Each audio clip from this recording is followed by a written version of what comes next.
Welcome back to the Winterthur Podcast. As summer sweeps in, our calendars fill with a delightful array of celebrations, from weddings and graduation festivities to the timeless allure of 4th of July barbecues and Labor Day soirees. It's a season brimming with reasons to come together and raise a glass in jubilation. But have you ever wondered about the origins of these drinking customs? How have they evolved over time, and what role does glassware play in these cherished traditions? Today we're diving deep into the history of imbibing with our esteemed guest, Leslie Grigsby. Leslie is Winterthur's senior curator of ceramics and glass. Her expertise spans decades, and she curated Uncorked: Wine, Objects, and Traditions years ago. This captivating exhibition offers a window into the drinking culture in England and America over 200 years ago and sheds light on some of the rituals and customs that surround our love affair with libations. Thank you for joining us, Leslie. Can you tell us a bit about some traditions from the 17th through 19th centuries that involve drinking and celebratory events? Sure, I'm happy to. Thank you for inviting me to join you. Actually, depending on the date, folks either were able to afford a small group of objects or a large group of objects in terms of drinking vessels. For example, if you think back in the 1600s, which is obviously a long time ago, the cost of making drinking vessels and other objects and also shipping them and getting them to different buyers was quite high. And so very often people had very few objects to work with. So they might have one wine glass, let's say, in a middling income home. And they might have other types of beverageware that might be things like cups made out of horn or wood or other materials. And nobody said, sorry, you can't drink red wine out of that. You can only drink beer because it's a beer glass. Instead, they said, here's something to drink out of. We're going to pour something into it. Enjoy. During the 1600s and later, included many different types of specialized glasses that would be used just for fun. And it's not only drinking glasses, but also jugs and other shapes. For example, you get things like puzzle jugs that have secret holes that need to be covered and different tubes running all around them that can make it a game to try and get a drink from them. Some of them even have inscriptions on them. And one famous type that was made in England in the 1750s or so has a drinking rhyme. And that type is inscribed, "Here, gentlemen, come try your skill. I'll hold a wager, if you will, that you don't drink this liquor all without you spill or let some fall." Now, when they're holding a wager, obviously they're betting. When they're a bunch of guys getting together to drink, this usually was not something that women were doing at the time. And those bets might take place in a pub, or on occasion someone might have vessels like that in their private home. They also had trick mugs that might have frogs either painted or in 3 dimensions in the bottom of them, and whoever is drinking their beer or their cider would get a surprise once they drank down to the level of where that creature was. Now, in terms of things like specialized glasses for red or white wine or ale or beer or sherry, like I said, these were pretty uncommon early on. And you find that increasingly, as you get closer and closer to around 1800, the cost of producing such vessels goes down, and so more and more people could have more and more specialized glasses. Sometimes those glasses might have beautiful either painted or engraved decoration on them that could identify what type of drink could be in them, whether it was hops, I think hops are for ale if I remember correctly, or might have grapes for wine and the like, and they would be different volumes. Things for what they referred to as fortified wines that had a certain amount of distilling going on with them, those drinks often were served in small glasses that today are sometimes referred to as cordial glasses. That term cordial sometimes early on was associated with a healthful drink. I'm having a sip of sherry for my health, but they could be used for other types of drinks as well. And another type of teeny glass that's sort of interesting was a type that was used for toasting. And toasting glasses were being used typically by a toast master. So he would be up in front of a crowd of people, often men meeting, but sometimes men and women together. And they might use that small capacity glass to offer toasts for myriad subject matter. I know I've heard of some toast sequences that were 24 different toasts for a special occasion. And the special occasion might be celebrating the government, whether it's the U.S. government or earlier on celebrating Britain, since we were colonial, of course. But they would be lots and lots of different ones, celebrating the king or the president at different times, celebrating the lady who's hosting you, the gentleman who's hosting you, the venue that is having you, the special occasion that you're there to celebrate, of course. Winterthur has a large collection of punch bowls. Can you tell us the tradition of punch? Punch has a sort of mixed history to it in terms of how it's thought to have originated. It is said that it was introduced into Europe and then through European monarchies into colonial regions by the Dutch. And the Dutch were trading in Asia and they were making stops in India. Theoretically, the introduction to punch happened in India, and it was pretty much in reference to a mixed type of drink. It's been said that the Hindi word for 5 is punch, or a word that sounds similar to punch. And those 5 different types of ingredients included things like an alcoholic beverage, such as wine, sugar, spices, etc. In reality, there would be several different recipes, many recipes that would be created over the centuries for punch. And we see punch being introduced into Europe in the early 1600s or so. And early on, they're mixing them in whatever kind of vessel that they have nearby.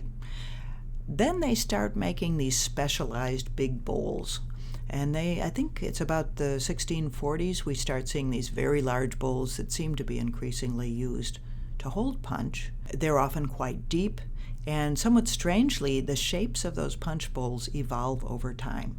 So that from the 1640s, as you move towards 1700 and on to 1720s, 30s, 40s, etc., those shapes change. The early ones tend to be very tall and almost like a rounded cone form with high sides. And then as you get closer to, say, the 1750s or so, they get lower and lower, moving down from being almost hemispherical to being sort of like a wide saucer.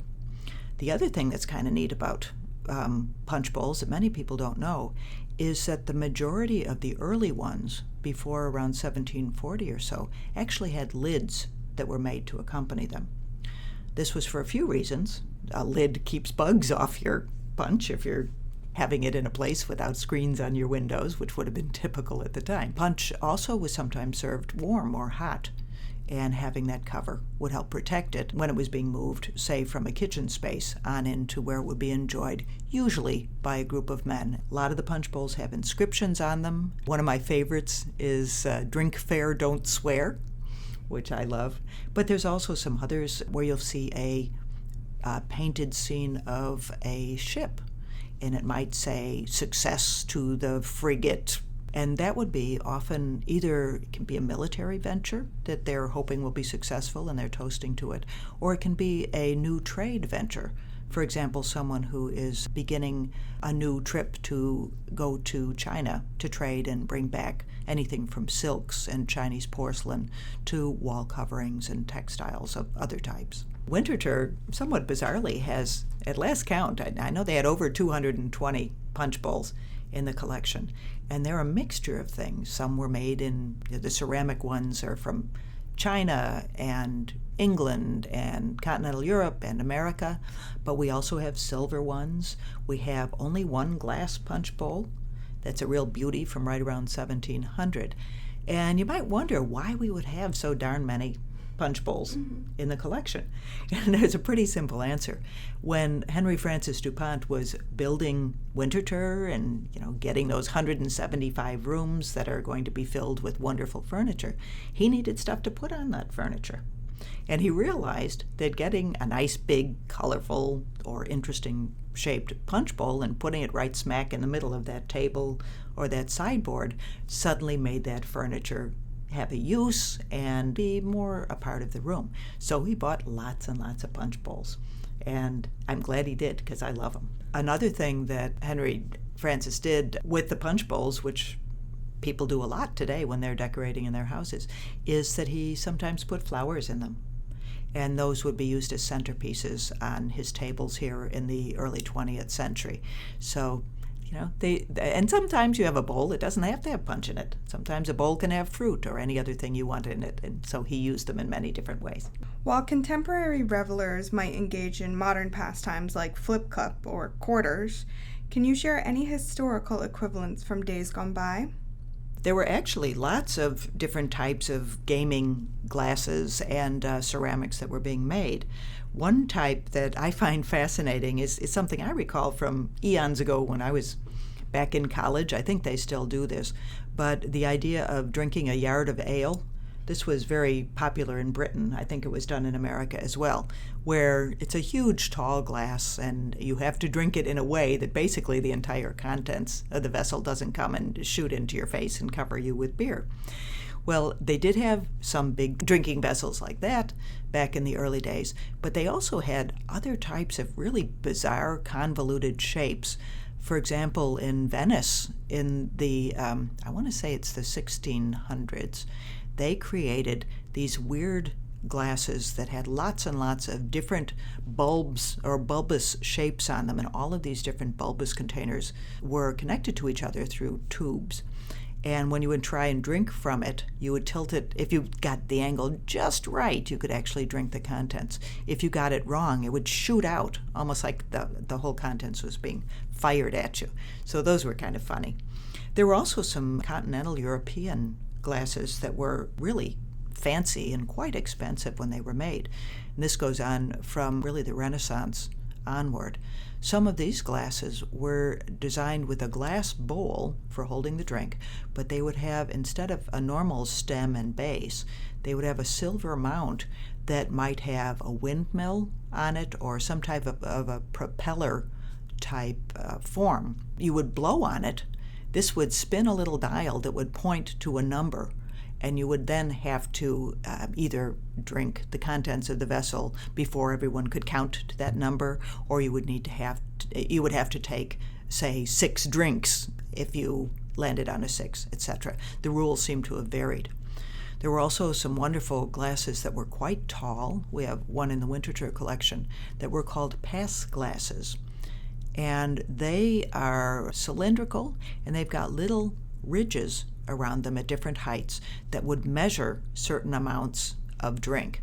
And you were supposed to make a bet on whether you could drink between this level of the glass and the next level of the glass. And if you failed, I don't know if they made you drink again or what, so you might want to fail. At any rate, they're shown very often in a lot of Dutch oil paintings that people might have seen about what they call a toper. Basically, men out having fun, having drinks.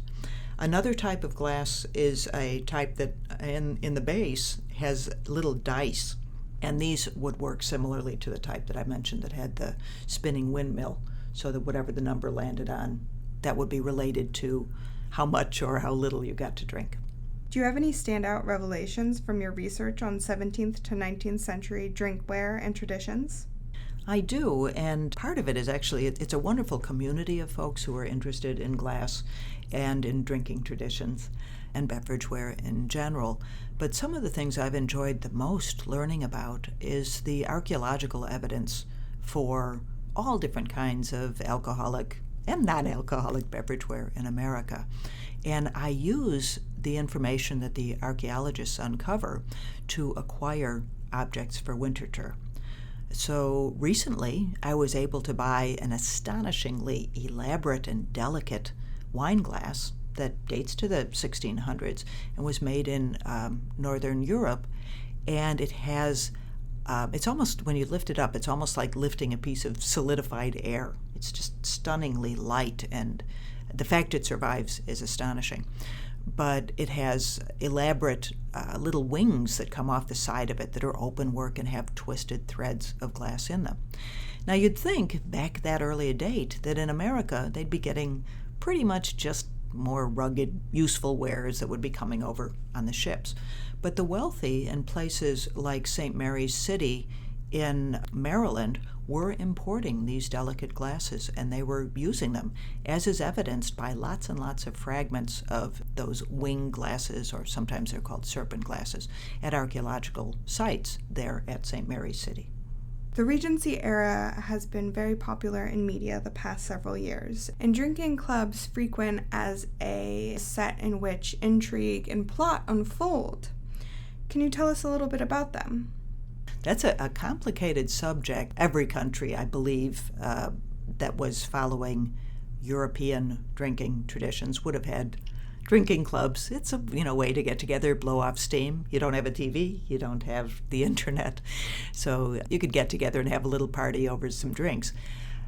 Some of those, what are called drinking clubs, actually were created, though, for grander purposes, and they might descend into drinking mayhem as part of the event. But a lot of them were folks who got together to discuss different kinds of issues. So they might be meeting about something having to do with politics, or they might be a group who were interested in new literary publications, and they would talk about those and then have some drinks. There were clubs in this country as well as in Britain, and ours, which were taking place often at inns or taverns, as well as at private homes.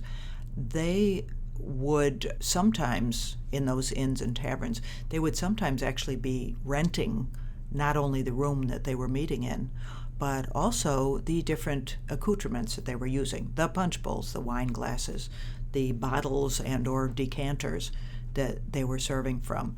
They might request particular types of punch, the ingredients of which might have been mixed in advance. All of these different materials and drinks and all the snacks that went with it would have been available at a fee from those establishments. The meetings took place sometimes in the public rooms of an inn or tavern and sometimes in private rooms. So they would vary depending on the pocketbook size of the folks who were having drinks. There's one group that's always fascinated me. I don't know if you'd really call them a drinking group, though I'm sure they had glasses of wine and all when they were together. But it was a group that was called the Lunar Society. And this was made up of a group of businessmen, some of them were manufacturers, some tradesmen, in the Midlands in England. And it included important ceramics makers such as Josiah Wedgwood. The Wedgwood Company is still active today. And Matthew Bolton, who was a famous silversmith and ran really high-end manufacturing of silver. And they got together, and they called themselves the Lunar Society because they met at the full moon. And they would have to travel some distance to get together, but then they would discuss all kinds of issues and collaborate on ways to improve the industries they were in, and also how to improve, for example, transportation. And they were working and had these big businesses in areas that had wonderful access to resources, fuel, materials for making their wares, but they were kind of landlocked. They didn't have waterways that they could move their goods on. They didn't have paved roads that would make it easier to move things without breaking them. So they got together and actually were instrumental in building a canal that ran from in Staffordshire going all the way out to Liverpool. So their actions at these men's gatherings or drinking parties would have huge repercussions in helping that part of Britain to flourish financially. Thank you for telling us all about the fascinating historical significance of drinkware and imbibing, Leslie. For those eager to delve deeper into the world Leslie has illuminated, visit uncorked.winterthur.org to explore the online exhibition. While some of the objects discussed may not be on display, you'll find similar treasures awaiting your discovery. Keep up with us on social media for glimpses of the objects mentioned, and be sure to subscribe to this podcast so you don't miss any future episodes. Thank you for listening.